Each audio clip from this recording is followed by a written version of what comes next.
সুপ্রিয় শিক্ষার্থী বন্ধুরা, আশা করি সবাই ভালো আছো। আজকে নতুন একটা ক্লাস নিয়ে তোমাদের সামনে হাজির হলাম। তা হলো ম্যাট্রিক্সের দ্বিতীয় অংশ অর্থাৎ নির্ণায়ক নিয়ে। আমি নির্ণায়কের দুইটা ক্লাস নিব। প্রথম ক্লাসে থাকবে নির্ণায়কের সংজ্ঞা, নির্ণায়কের মান নির্ণয়, কিভাবে আমরা নির্ণায়কের মান নির্ণয় করতে পারি, আমরা এই ক্লাসে সেটা শিখব। 3 নম্বর স্টেপ হবে নির্ণায়কের অনুরাশি ও সহগুণক, অর্থাৎ কিভাবে আমরা নির্ণায়কের অনুরাশি ও সহগুণক বের করব তা এই ক্লাসের মাধ্যমে আমরা শিখতে পারব। 4 নম্বরে আছে নির্ণায়কের ধর্মাবলী, নির্ণায়ক কি কি ধর্মাবলী মেনে চলে আমরা সেগুলা জানবো এবং শিখব। আমরা প্রথমে নির্ণায়কের সংজ্ঞাটা জেনে নেই। নির্ণায়কের সংজ্ঞা কি হবে? যে নিয়মের দ্বারা প্রত্যেকটি বর্গ ম্যাট্রিক্সের এক একটি সংখ্যা বা মান পাওয়া যায় সেটাই হলো নির্ণায়ক। নির্ণায়ক একটি ফাংশন, এর ডোমেনের প্রত্যেক উপাদান এক একটি বর্গ ম্যাট্রিক্স এবং এর রেঞ্জ হবে বাস্তব ও জটিল সংখ্যা। আমরা নির্ণায়কের সংখ্যাটা জানতে পারলাম। এখন নির্ণায়কের মানকে আমরা কিভাবে প্রকাশ করব? দেখো, ডিটারমিনেন্ট এ, ডিটারমিনেন্ট এ কে আমরা সংক্ষেপে ডেট এ বলি, ঠিক আছে? এটা দ্বারা নির্ণায়কের মান নির্ণয়কে বোঝাবে।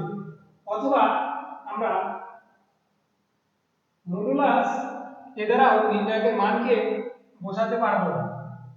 নির্ণায়কের মান নির্ণয়, দেখো আমরা ডেট এ দ্বারা নির্ণায়কের মান নির্ণয় বোঝাবো অথবা মডুলাস এ দ্বারা নির্ণায়কের মান নির্ণয় বোঝাবো। তাহলে কিভাবে নির্ণায়কের মান নির্ণয় করতে হয়? যদি কোনো নির্ণায়কে অর্থাৎ ম্যাট্রিক্সে একটি মাত্র সারি ও কলাম থাকে তাহলে নির্ণায়ক যে সংখ্যা বা মান দ্বারা গঠিত ওই মানটাই হবে নির্ণায়কের মান। যেমন মনে করো -4 দ্বারা একটা ম্যাট্রিক্স, যদি বলে এই ম্যাট্রিক্সের নির্ণায়কের মান কত, তাহলে দেখো আমি যদি এটাকে একটা সারি দ্বারা বিবেচনা করি তাহলে একটা সারি হবে, আবার যদি একটা কলাম বিবেচনা করি তাও কিন্তু ধরা যাবে, ঠিক আছে? অর্থাৎ একটা সারি এবং একটা কলাম থাকলে নির্ণায়কের মান হবে ওই সংখ্যায় -4। আবার দেখো যদি এখানে থাকতো 5 তাহলে নির্ণায়কের মান হয়ে যেত 5। হিসাবে তোমরা একটি কলাম ও একটি সারি থাকলে নির্ণায়কের মান কিভাবে নির্ণয় করতে হয় করতে পারবে। এখন আমরা আসি যদি দুইটি কলাম ও দুইটি সারি থাকে তাহলে কেমন হতে পারে আসলে আমরা দেখি।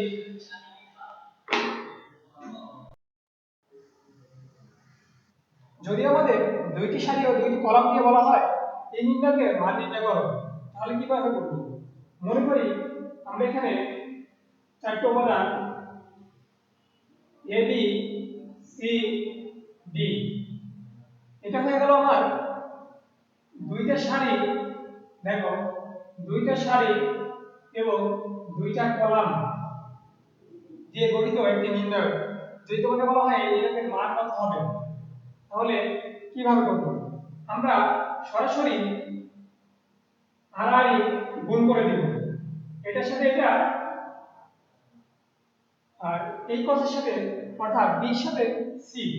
তাহলে এখন দেখো কিভাবে করতে পারি আমরা প্রথমে এ দ্বারা ডি কে গুণ করব, এ দ্বারা ডি কে গুণ করলাম, তারপরে আমাদের মাঝে একটা মাইনাস দিতে হবে। মাইনাস এই যে তীর চিহ্ন দিয়ে বোঝাইছি অর্থাৎ বিসি কে গুণ করতে হবে, বিসি। এখন যদি আমরা এই এ বি সি দিয়ে একটা মান নিতাম সেই মান দিয়ে যদি এখানে অঙ্কটা করতাম আমাদের মানটা বের হয়ে যেত। আসলে কি কিভাবে হয়? আমি যে কোনো একটা মান নিয়ে নেই, এই একটা দুইটা সারি ও দুইটা কলাম নিয়ে গঠিত নির্ণয়। এখন এটা আমি মান নির্ণয় করব। দেখো আমাদের ফিগারে কি বলা আছে এর সাথে বি অর্থাৎ 2 এর সাথে 8 গুণ হবে 16 একটা মাইনাস দিতে হবে তারপরে এর সাথে 7 গুণ করতে হবে দেখো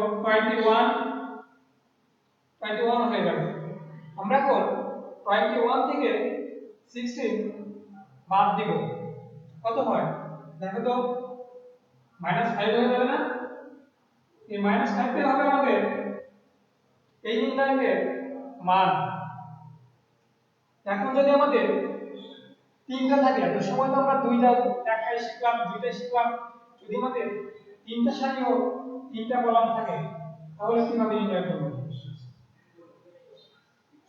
আমরা সেটা কিভাবে করতে পারি যদি আমাদের তিনটা করে থাকে a b c d e f g h i দেখো এখন এই নির্ণয়কে আমরা মান নির্ণয় করবো কিভাবে সহজ সূত্র যেটা আমাদের সবসময় লাগবে আমরা যখন যে কলাম অথবা সারি নিব অর্থাৎ আমি যদি এখানে a চুজ করি প্রথমে a রাখি a নিয়ে একটা ফাঁকা রাখতে হবে ঘর আরেকটা কথা মনে রাখি আমাদের এই তিনটা সারি এবং তিনটা কলামে মান নির্ণয়ের সময় আমাদের এই ফরম্যাটটা মনে রাখতে হবে plus minus plus minus plus minus plus minus plus এই ফরম্যাটটা আমাদের সর্বসময় মনে রাখতে হবে ঠিক আছে যখন আমি প্রথম সারি এবং প্রথম কলামে প্রথম মুক্তি নিব তখন আমাদের অবশ্যই প্লাস থাকবে তার সামনে এই যে a তারপর দেখো যখন আমি দ্বিতীয় কলাম এবং দ্বিতীয় সারি নেব তখন আমাদের মাইনাস দিতে হবে মাইনাস বি নিলাম আর দ্বিতীয় স্পেস দিতে হবে এখন আমার আরেকটা অংশ বাকি হলো 3 নম্বর কলাম এবং 3 নম্বর সারি 1 নম্বর সারি 3 নম্বর কলাম এখন যদি আমি সি নেই অর্থাৎ এখানে কি আছে সি সাইন অর্থাৎ চিহ্নটা হবে প্লাস তাহলে আমি লিখতে পারি প্লাস সি ইনটু ফাঁকা রাখলাম এখন আমি ফাঁকা জায়গায় কোন মানগুলো বসাবো অবশ্যই মনে রাখতে হবে আমরা প্রথমে যে কলাম অথবা সারির মান প্রথম মানটা নিব সেই সারি ও কলাম বাদে অবশিষ্ট ভুক্তি দ্বারা নির্ণায়কের মান এখানে বসাতে হবে অর্থাৎ যখন আমরা যে দুইটা কলাম দুইটা সারির মান নির্ণয় করছি নির্ণায়কের সেই ফরম্যাটে করতে হবে এখন যেহেতু আমি এনেছি অর্থাৎ এই সারিটা আর এই কলামটা একদম মনে করো তোমার মন থেকে মুছে দিছো এখানে নাই আমাদের অবশিষ্ট কি থাকবে অবশিষ্ট থাকবে কোন এই চারটা না অবশিষ্ট এই চারটা থাকবে তাই না এখন এই চারটাকে তুমি দুইটা কলাম দুইটা সারি নিয়ে গুণ করে দাও তাহলে আমার কি করতে হবে আর গুণ করতে হবে অবশ্যই তাই না ei মাইনাস অবশ্যই এই যে মাইনাস ছিল আমাদের এই সেভ অথবা এফএস সমস্যা নেই এখন দেখো আমি বি অর্থাৎ 2 নম্বর কলাম এবং 1 নম্বর সারি নেব আমাদের কি করতে হবে দেখো তো আমাদের 2 নম্বর কলাম 3 নম্বর 1 নম্বর সারিতে বি অবস্থিত তাহলে 1 নম্বর সারি বাদ দিতে হবে 2 নম্বর কলাম বাদ দিতে হবে তাই না আমি যদি এটা বাদ দিয়ে দিই অবশিষ্ট কি থাকবে df gi আগের নিয়মে di গুণ করো di মাইনাস gf cf হ্যাঁ আমাদের এটা কাজ শেষ এখন আমরা 3 নম্বর কলাম এবং 1 নম্বর সারিতে যেহেতু c আছে এইজন্য আমরা 1 নম্বর সারি এবং 3 নম্বর কলামটাকে বাদ দিয়ে অবশিষ্ট কোনটা থাকবে অবশিষ্ট থাকবে আমাদের DEGH তাহলে আমরা আর গুণ করি GH মাইনাস GE GE অথবা EG টাও সমস্যা নেই একটা দিলেই হয় যেহেতু আমরা গুণ করছি এই ফরম্যাটটা তোমরা মনে রাখবা তিনটা কলাম এবং তিনটা সারির ফরম্যাটে এভাবে আমাদের নির্ণয়কের মানগুলো বের করতে হবে। আশা করি তিনটার সাথে তিনটা কলামে কিভাবে নির্ণয়কের মান বের করতে হয় তোমরা করতে পারবে। এখন আমরা একটা ভ্যালু নিয়ে এই মানটা বের করব। এইখানে তিনটা কলাম এবং তিনটা সাইডে একটা ম্যাট্রিক্সের মান দেওয়া আছে, অর্থাৎ ভুক্তিগুলো দেওয়া আছে। দেখো এখন আমাদের এটা যদি বলা হয় নির্ণয়কের মান নির্ণয় করো, তাহলে কিভাবে করব? আমরা আগে সূত্রটা মনে রাখি। মানে প্রথমে কি আছে, প্লাস তাহলে ছিল প্লাস করে গো টোটাল লিখলাম আমরা 2। এখন 2 নেওয়ার পর একটা ব্র্যাকেট দিতে হবে, দিলাম। দেওয়ার পর দেখো আমাদের যদি প্রথম কলাম এবং প্রথম সারিটা বাদ দিই, আমাদের অবশিষ্ট থাকবে এই চারটা -2 1 5 6, তাই না? এখন এটাকে আমি আর গুণ করে দেব। -2 দ্বারা 6 কে যদি আমি গুণ করি তাহলে কত আসবে? -12 সূত্রের -5 1 সাথে গুণ করলে কত হবে? 5। এখন পরের স্টেপে যেতে হবে, অর্থাৎ 2 নাম্বার কলাম এবং 1 নাম্বার সারি ধরতে নিব আমরা প্রথমে। এখানে দেখো কি বলা আছে, মাইনাস। আচ্ছা আমরা সূত্রে মাইনাসটা দিলাম, দিয়ে নিলাম। এটা আমাদের সূত্রে ছিল মাইনাস, চিহ্ন নির্ণয়ের সময়। এখন দেখো আমাদের ভুক্তি দ্বিতীয় কলামের, মানে প্রথম সারির দ্বিতীয় কলামের ভুক্তিতে দেখো -4 আছে। তাহলে আমি যদি এইখানে -4টাকে বসাই তাহলে কি হবে? মাইনাস মাইনাসে প্লাস হয়ে যাবে, অর্থাৎ আমি লিখতে পারি +4, তাই না? এখন দেখো যখন আমি দ্বিতীয় কলামের এবং প্রথম সারির -4 নিছি, তখন আমাদের দ্বিতীয় কলামটা বাদ যাবে, প্রথম সারিটা বাদ যাবে। অবশিষ্ট থাকবে কি? এই 1 -1 6। আচ্ছা আমি এই এর সাথে 6 কে গুণ করে দেই, দেখো কত আসবে? 48 সূত্রের মাইনাস। এখন দেখো -1 দ্বারা 1 কে যদি আমি গুণ করি কি হবে?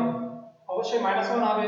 আর -1 যদি আমি এখানে বসাই তাহলে কি মাইনাস মাইনাসে প্লাস হয়ে যাবে না? তাহলে আমি লিখতে পারি +1, তাই না? এখন দেখো আমাদের সূত্রে প্লাস আছে, আমি প্লাসটা এখানে দিলাম। কিন্তু আমাদের অঙ্কর সময় দেখলাম ভুক্তিতে -5, তাহলে আমি যদি এখানে ব্র্যাকেটে -5 বসাই কি হবে? প্লাস মাইনাসে মাইনাস হয়ে যাবে, অর্থাৎ এই আগের মাইনাস করে জায়গায় যেমন প্লাস হয়ে গেছে আমাদের এখানে মাইনাস হয়ে যাবে, তাই না? অর্থাৎ আমি লিখতে পারি মাইনাস প্লাস মাইনাসে -5 ব্র্যাকেট দিলাম। যেহেতু আমি 3 নাম্বার কলাম নিচ্ছি এবং 1 নাম্বার সারি নিচ্ছি, তাহলে আমাদের এই ভ্যালুগুলো বাদ। অবশিষ্ট থাকবে কি? এই -2 -1 5। আমি 8 দ্বারা 5 কে গুণ করি কত হবে? 14 মাইনাস সূত্রের মাইনাস। এখন আমরা -1 দ্বারা -2 কে যদি গুণ করি তাহলে কি হবে? অবশ্যই +2 হয়ে যাবে না? দেখো -2 এর ধরে থাকলো। এখন আমরা পুরো ম্যাট্রিক্সটাকে যোগ বিয়োগ গুণ করে দেখি সরলের কথা। দেখো এখানে -12 -5 আমরা যদি এই দুটোকে যোগ করি আসবে -17, তাই না? -17 কে যদি আমরা চারটা লাইনে বেশি করি -17 প্লাস 4 into 49 মাইনাস 5 into 40 থেকে যদি 2 বিয়োগ দেই তাহলে কত হবে? 38, তাই না? এখন দেখো আমরা গুণ করে দেই। এখন দেখো আমরা যদি যোগ বিয়োগ করি, এখন আমরা কি করব? এখানে -34 -190 এই দুটোকে যোগ করে প্লাস 4 করে দেই কত আসবে? 4 9 12 1 2 এত মাইনাস প্লাস 196। এখন যদি আমরা বিয়োগ করি আর যোগ বিয়োগ করলে কত হবে? -28 এটাই হয়ে যাবে আমাদের নির্ণায়কের মান। তাহলে দেখতে পাচ্ছ এখন যত বড় এই মানগুলো চেঞ্জ করে দিই, আশা করি এই নিয়মটা ফলো করলে তোমাদের নির্ণায়কের মান নির্ণয়ে আর কোনো সমস্যা হবে না। নির্ণায়কের মান নির্ণয়টা শেষ হয়ে গেল। এখন আমরা শিখব কিভাবে নির্ণায়কের গুণরাশি ও সহগুণক বের করতে হয় অথবা নির্ণয় করতে হয়। দেখো, নির্ণায়কের গুণরাশি ও সহগুণক কাকে বলে? নির্ণায়কের গুণরাশি ও সহগুণক, প্রথমে আমি গুণরাশির সংজ্ঞাটা দেই। কোন নির্ণায়কের যে কোনো ভুক্তির গুণরাশি হচ্ছে ওই ভুক্তি যে কলামে ও সারিতে অবস্থিত সেই কলাম ও সারিবাদে অবশিষ্ট উপাদান সংখ্যা অর্থাৎ ভুক্তি সংখ্যাই হবে নির্ণায়কের গুণরাশি। যেমন দেখো একটু আগে তোমাদের বলছিলাম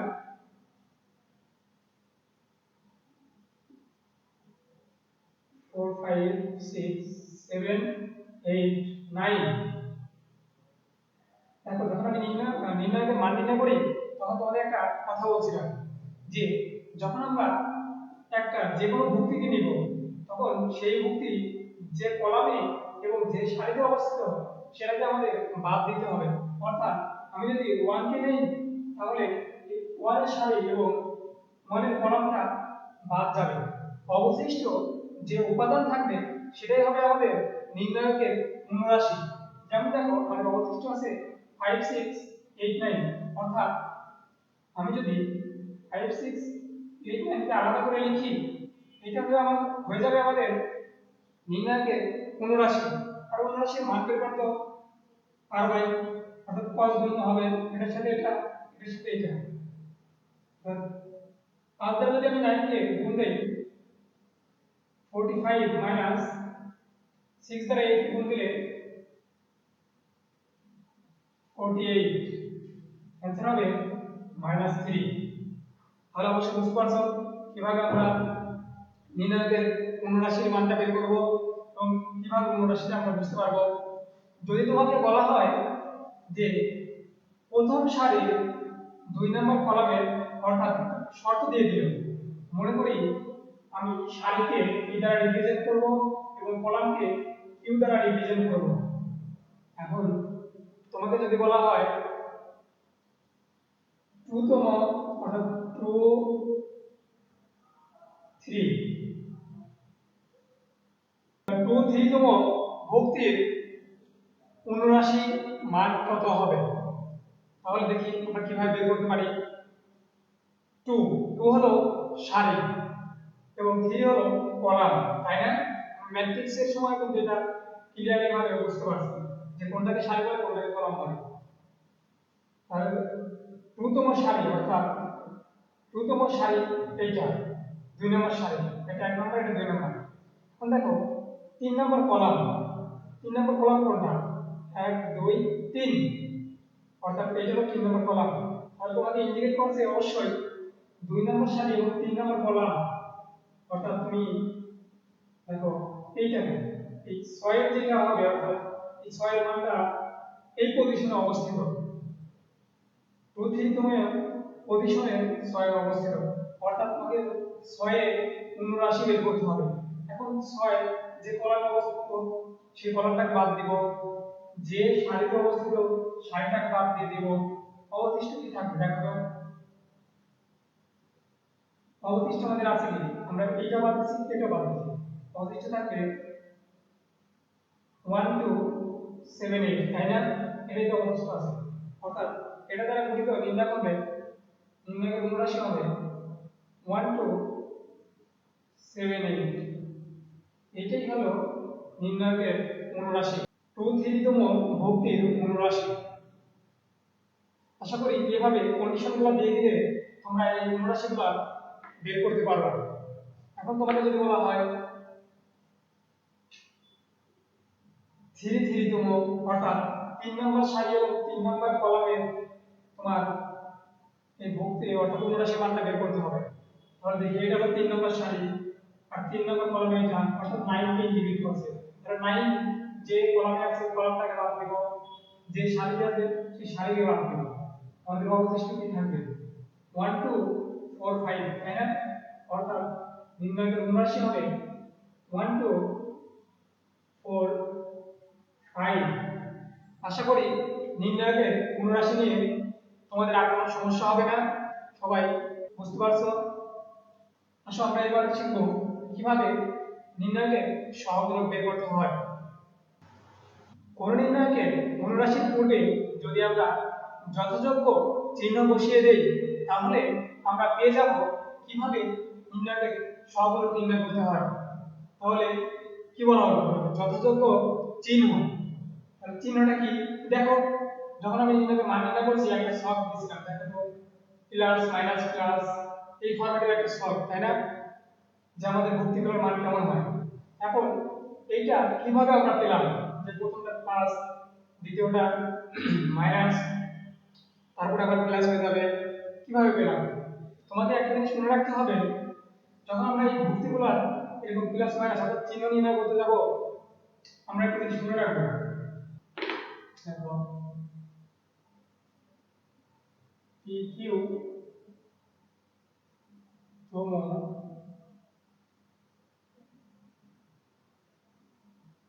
ভুক্তির চিহ্ন। এখন দেখো এই ফরম্যাটটা খুবই ইম্পর্টেন্ট এবং মনে রাখবা কিভাবে আমরা এই ভুক্তিগুলোর চিহ্ন নির্ণয় করি। বলছে পি তম সারি কিউ তম কলামের ভুক্তির চিহ্ন। তাহলে আমাদের এই ফরম্যাটে মনে রাখবা -1 দিবা, তারপরে একটা ভাঁজ ব্র্যাকেট দিবা, ব্র্যাকেট দেওয়ার পর পি প্লাস কিউ অর্থাৎ এটার পাওয়ার হবে পি প্লাস কিউ। যদি তোমাকে বলা হয় 1 1 অর্থাৎ পি কিউ এর মান যদি দেওয়া থাকে 1 2, তাহলে আমরা সরাসরি এই 1 2 মানটা এখানে বসাই দেব। কত হবে দেখো তো, যদি আমরা মান বসাই -1 পি এর মান 1 প্লাস কিউ এর মান 2, তাই না, তাহলে কি হবে -1 কিউ, -1 কে যদি আমরা কিউব করে দেই তাহলে আমাদের অ্যানসার কি হবে -1 না। অর্থাৎ দেখো 1 মানে প্রথম সারি দ্বিতীয় কলাম এটা না, দেখো প্রথম সারি দ্বিতীয় কলামের মানটাও মাইনাস আছে, এখানেও মাইনাস এখানেও মাইনাস। এই নিয়মের আঙ্গিকে আমরা এই সবটা লিখেছি, আশা করি বের করতে পারবো। আমি আরেকটা তোমাদের দেখাই, দেখো এখানে যদি ইকিউ এর মান দেওয়া থাকতো 3 2 তাহলে কি বুঝতাম আমরা 3 নাম্বার সারি 2 নাম্বার কলাম, তাই না, আমরা 3 মান বসে দিই ইকিউ এর 5, আমরা যদি -1 এর উপর 5 করে দিই তাহলে কি আমাদের অ্যানসার আসবে -1 না। অর্থাৎ দেখো এখানে 3 নাম্বার সারি 2 নাম্বার কলামেও মাইনাস আছে। এইভাবে তোমরা সহজেই ভুক্তির চিহ্নগুলো বের করতে পারবা। আর এই চিহ্ন বের করে আমাদের এই অনুরাশি করবে দিতে পারলে হয়ে যাবে আমাদের সহগুণক, তাই না। আচ্ছা আমরা দেখি আমাদের আগের মানগুলো দিয়ে আমরা সহগুণকটা নির্ণয় করে ফেলি। এটা কি বলা হয়েছিল বলো তো 1 1 2 7 8, অর্থাৎ এটার ফরম্যাট ছিল 2 নাম্বার সারি 3 নাম্বার কলাম, তাই না। দেখো আমি যদি এখানে ওই মানটা বসাই -1 2 3 তাহলে কি হবে -1 টু দি পাওয়ার 5, অর্থাৎ আমাদের মান আসবে -1। তাহলে আমি যদি এইটার আগে মাইনাস দিয়ে দেই এইটাই হয়ে যাবে আমাদের সহগুণক, অর্থাৎ এটা হবে নির্ণয়কের সহগুণক। আবার দেখো যদি তোমাকে বলা হয় 2 2 তম 2 2 ফরম্যাট, হ্যাঁ 2 নম্বর সারি 2 নম্বর কলাম, দেখো এটা 2 নম্বর সারি 2 নম্বর কলাম, অর্থাৎ 5 যে ঘর থাকবে সেই ঘরটা একদম বন্ধ হয়ে যাবে, সারি এবং কলাম বন্ধ হয়ে যাবে। আমাদের অবশিষ্ট কি থাকবে বলতো, অবশিষ্ট থাকবে 1 3 7 9, তাই না? আমি লিখে ফেলি 1 3 7 9। যখন দেখো 2 নাম্বার কলাম 2 নাম্বার সারি থেকে গেল 5, 5 যে কলামে অবস্থিত সেটা ক্যান্সেল, আবার যে সারিতে অবস্থিত সেটা ক্যান্সেল হয়ে যাবে। আমাদের অবশিষ্ট যেটা থাকে সেটা নিয়ে আমাদের সহগুণ হবে, সরি অনুরাশি হবে। এখন দেখো অনুরাশির আমরা চিহ্ন কিভাবে বসাবো। আমরা আগে সূত্রের নিয়মে যদি আমরা এখানে 2 + 2 করে দেই কি হবে দেখো 4, তাহলে অবশ্যই 4 দিলে এখানে প্লাস হয়ে যাবে +1, অর্থাৎ এখানে সামনে প্লাস দিয়ে দিলেই হয়ে যাবে আমাদের সহগুণ, অর্থাৎ 2 2 তম ভক্তির সহগুণক। এখন সিম্পল একটা কথা মাথায় রাখবা, কিভাবে আমাদের -1 হচ্ছে +1 হচ্ছে। যদি আমাদের পাওয়ার অর্থাৎ p + q যোগ করে যদি পাওয়ার জোড় সংখ্যা আসে তাহলে অবশ্যই প্লাস হবে, অর্থাৎ সহগুণকের আগে প্লাস চিহ্ন হবে। আর যদি পাওয়ার অর্থাৎ p + q যোগ করে বিজোড় হয় তাহলে আমাদের অনুরাশির পূর্বে মাইনাস হবে। ঠিক আছে, আশা করি তোমরা কিভাবে অনুরাশি এবং সহগুণক বের করতে হয় নিজেরা বের করতে পারবা। এখন আমরা শিখব নির্ণয়কের ধর্মাবলী। নির্ণয় কোন কোন ধর্ম মেনে চলে। আমরা প্রত্যেকটা ধর্মের লোক, প্রত্যেকটা ধর্মের নিয়ম নীতি মেনে চলি। আমাদের নির্ণায়করাও বিভিন্ন ধর্ম মেনে চলে। যদি কোনো নির্ণায়কের একটি কলাম বা সারি শূন্য হয়ে যায় তাহলে ওই নির্ণায়কের মানটা শূন্য হয়ে যাবে।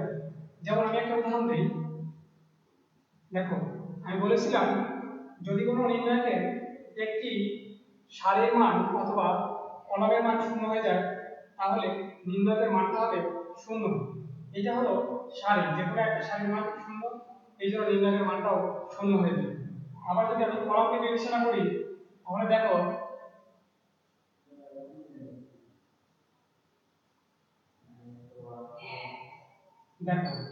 তিনটা।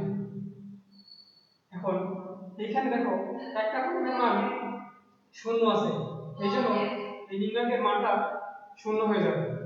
ঠিক আছে, এবং সংজ্ঞা বলা ছিল যদি কোনো নির্ণায়কের যে কোনো একটি কলাম বা সারির মান যদি শূন্য হয় তাহলে নির্ণায়কের মান শূন্য হয়ে যাবে। এটা যদি আমাদের একটা নির্ণায়ক হয়, এখন এই নির্ণায়কে কিভাবে আমরা এক্সচেঞ্জ করব, অর্থাৎ কলামগুলোকে সারিতে রূপান্তরিত করব এবং সারিগুলোকে কলামে রূপান্তরিত করব। দেখো এ বি জি, এটাকে আমি সারিতে কনভার্ট করব। আবার দেখো B E S C F I. দেখো আমরা সারিকে কলামে রূপান্তরিত করছি এবং কলামকে সারিতে রূপান্তরিত করছি। অর্থাৎ আমরা যদি সারি কলামকে এক্সচেঞ্জ করি তাহলে আমাদের নির্ণায়কের মানের কোনো পরিবর্তন হবে না। যে মানটা আমরা পাবো সেটাই পরবর্তীতে যদি ওটাই করি একই মান পাওয়া যাবে।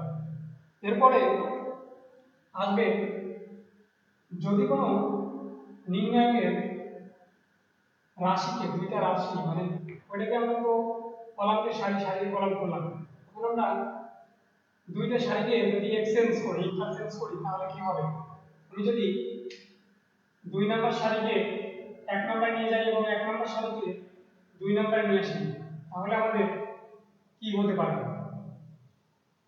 তেমন কিছুই না। আমাদের মানটা একই পাবো, সাংখ্যিক মানটা একই পাবো, কিন্তু আমাদের চিহ্নটা পরিবর্তন হয়ে যাবে। যেমন যদি এই ম্যাট্রিক্সের যদি একটা ভ্যালু আমরা ধরে নিই x, সাপোজ আমরা এই ম্যাট্রিক্সের একটা ভ্যালু পাবো x, তাহলে এটাকে যদি আমি প্রথম সারি দ্বিতীয় সারিতে নিয়ে আসবো এবং দ্বিতীয় সারিতে প্রথম সারিতে নিয়ে যাব, d e f a b c, আর 3 নাম্বার সারিটাকে আমরা ওইভাবে লিখে দিলাম। এখন এই ম্যাট্রিক্সটার যে মানটা হবে সেটাও আমরা xc পাবো, কিন্তু একটু জায়গায় তফাৎ হবে। সেটা কি হবে? সেটা হবে এখানে শুধু একটা মাইনাস চলে আসবে, ঠিক আছে? এখানে একটা মাইনাস হয়ে যাবে। এখন তোমাদের অনেকে প্রশ্ন থাকতে পারে, ভাইয়া আমি প্রথম সারিতে দ্বিতীয় সারিতে নিয়ে আসলাম, আমি কি এই প্রথম সারিতে আমি 3 নম্বর সারিতে নিয়ে যেতে পারবো না? অবশ্যই পারবো। সেটাও আমাদের ধাপে ক্রমান্বয়ে চলে আসবে। এখানে দেখো একটা স্টেপ হয়ে গেছে। আমরা যদি দ্বিতীয় স্টেপ করি তাহলে কি হবে? এই দ্বিতীয় রাশিটা এখানে ছিল, এটা এখন এখানে নামে আসবে, আর 3 নম্বর সারিটা উপরে চলে যাবে। দেখো কি হবে, ডি ই এফ। এখন এই রাশিটা আসবে এখানে, আর 3 নম্বর রাশিটা আসবে দ্বিতীয় স্থানে, অর্থাৎ G H I A B সিটা 3 নম্বর স্থানে চলে আসবে।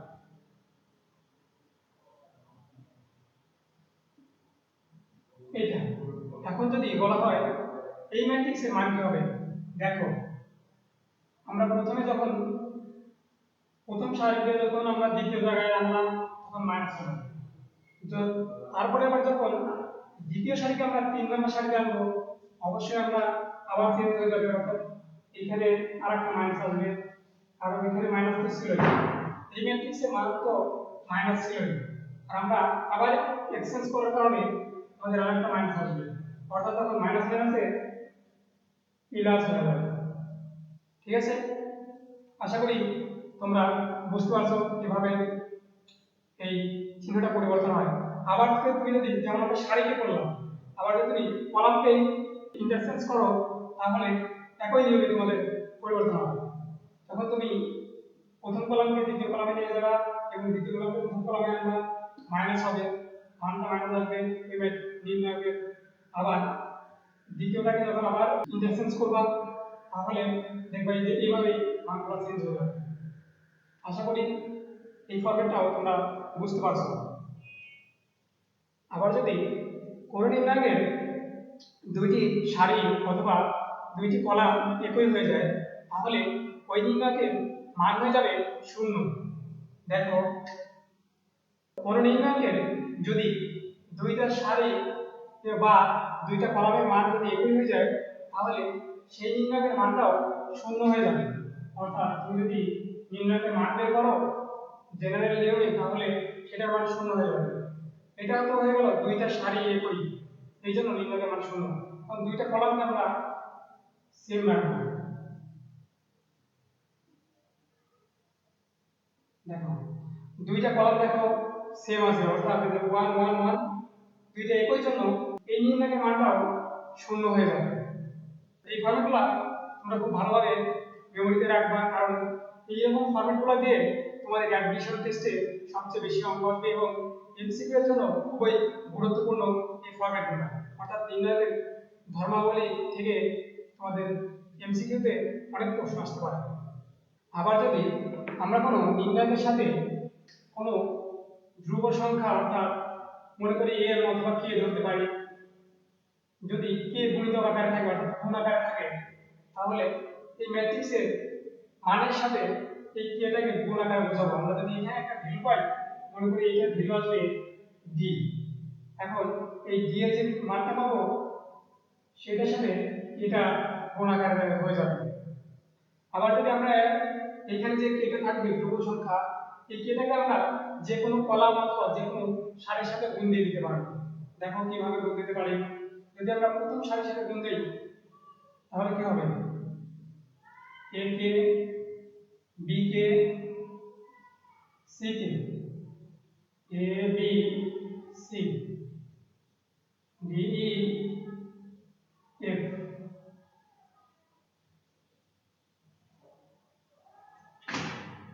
দেখো আমরা আবার কলামের সাথে গুণ দিয়ে দিতে পারতাম, যদি এইটা ছিল সারির সাথে, আবার যদি এটা বাদ দিয়ে আমরা কলামের সাথে গুণ দিয়ে দিই সেটাও হবে।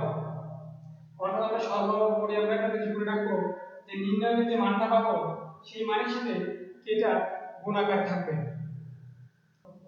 কোন নির্ণায়কের একটি সারি বা কলামকে যদি দুইটি সংখ্যার যোগফল রূপে প্রকাশ করা যায় তাহলে সেটাকে আমরা আলাদা আলাদা ভাবে যোগফল আকারে প্রকাশ করতে পারবো না।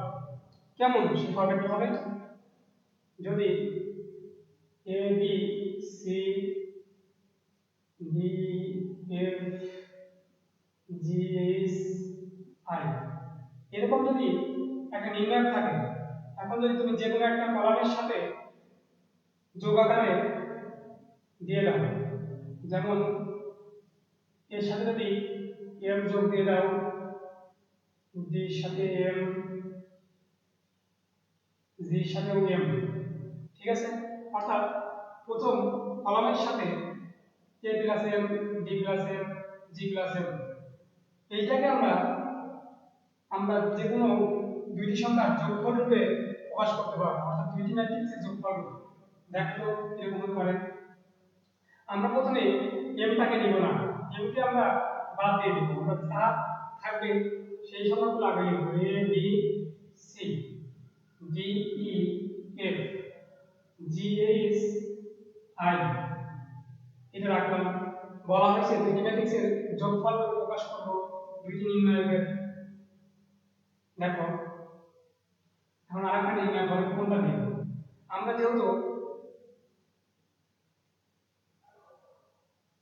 যেহেতু প্রথম উপাদান অর্থাৎ প্রথম কলামটা নিছি, আর প্রথম কলামের সাথে তো আমাদের এম যোগ আছে, প্রথম কলামটা আর নিতে হবে না। আমরা এই এমটাকে নিয়ে নিব, প্রথম কলামে যে এম আছে আমরা এই এমটাকে নিয়ে নিব,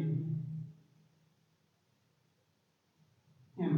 আর বাদ বাকি যে দুইটা কলাম আছে সেই দুইটা কলাম আশেপাশে বসিয়ে দিব, আমাদের হয়ে যাবে দুইটি নির্ণায়কের যোগফল রূপে প্রকাশ। শুধু যে কলামের সাথে যোগফল আকার থাকবে সেই কলামটাকে তোমরা প্রথমবার লিখবা, তারপরে বার সেই কলামটাকে বাদ দিয়ে যেটা যোগ করা হয়েছে সেটা বসাই দিয়ে পাশাপাশি পরবর্তী দুইটা কলাম বসাই দিবা, তাই হয়ে যাবে দুইটা নির্ণায়কের যোগফল রূপে প্রকাশ। কোন নির্ণায়কের যে কোনো সারি বা কলামের সাথে যদি যোগফল রূপে কোনো ধ্রুব সংখ্যা বা যে কোনো সংখ্যা যোগাকার থাকে, তাহলে কি এই নির্ণায়কের মান এবং কোনো সংখ্যা যোগ করার পর যে নির্ণায়কের মানটা পাবো সেটা কি পরিবর্তন হয়ে যাবে? অবশ্যই না, পরিবর্তন হবে না। দেখো কিভাবে হবে না? আমি যদি এটার সাথে মনে করি x যোগ করব, প্রথম সারির সাথে x যোগ, তাই না? এখন আমরা এই নির্ণায়কের যে মানটা বের করব এবং পূর্ববর্তী যে নির্ণায়কের মানটা বের করব দুইটা সেম হবে, কোনো চেঞ্জ হবে না। এখন দেখো আমি যদি কলামের সাথে যোগ করতাম কি হতো? a plus x b plus x g plus x b e h c f i। দেখো এখন আমরা তো করছি কলামের সাথে কোনো ধ্রুব সংখ্যা, তাহলে এই ম্যাট্রিক্সের মানটাও চেঞ্জ হবে না, মানটা একই থাকবে, ঠিক আছে? আমরা যদি এইভাবে ম্যাট্রিক্সের মান বের করি, তাহলে এই ম্যাট্রিক্সের যে মান পাবো আর কোনো কিছু যোগ করার পর যে মানটা পাবো দুইটা ভ্যালুই সমান হবে। তোমরা মানের এই এবিসিডির মানের ভ্যালু বসে নির্ণায়কের মান বের করে এটা প্রমাণ দেখতে পারো, তোমাদের একই আসবে। নির্ণায়কের সবচেয়ে গুরুত্বপূর্ণ আরেকটা অংশ হচ্ছে নির্ণায়কের বর্গ ম্যাট্রিক্সের ইনভার্স ম্যাট্রিক্স নির্ণয়। কিভাবে ইনভার্স ম্যাট্রিক্স নির্ণয় করতে হয় আমাদের শিখতে হবে। এটা আমাদের এমসিকিউ তো থাকবে, এমসিকিউ তো শর্ট আকারে থাকবে, এবং সিকিউ অর্থাৎ সৃজনশীল বোর্ড এক্সাম তোমার যদি এও থেকে কোনো প্রশ্ন করে তাহলে অবশ্যই তোমার এইখান থেকে ইনভার্স ম্যাট্রিক্স নির্ণয় করতে বলবে, অর্থাৎ বিপরীত ম্যাট্রিক্স যাকে বলে। আর আরেকটা পাবো আমরা, হয়তো হয়তো দিতে পারে তোমার কেমারের একটা নিয়ম আছে সমীকরণ গঠন করে, অর্থাৎ ম্যাট্রিক্সে কিভাবে সমীকরণ গঠন করে মান বের করতে হয় আমরা দ্বিতীয় ক্লাসটায় সমাধান করব, সমস্যা সমাধান হয়ে যাবে। আমরা আজকে আর বেশি বড় করছি না, এমনিতেই অনেক বড় ক্লাস হয়ে গেছে এই চারটা নিয়ম নিয়ে। আমার ক্লাসটা যদি তোমাদের কাছে ভালো লেগে থাকে তাহলে অবশ্যই বন্ধুদের কাছে শেয়ার করে দিবা। ধন্যবাদ সবাইকে। ক্লাসটি মনোযোগ সহকারে দেখার জন্য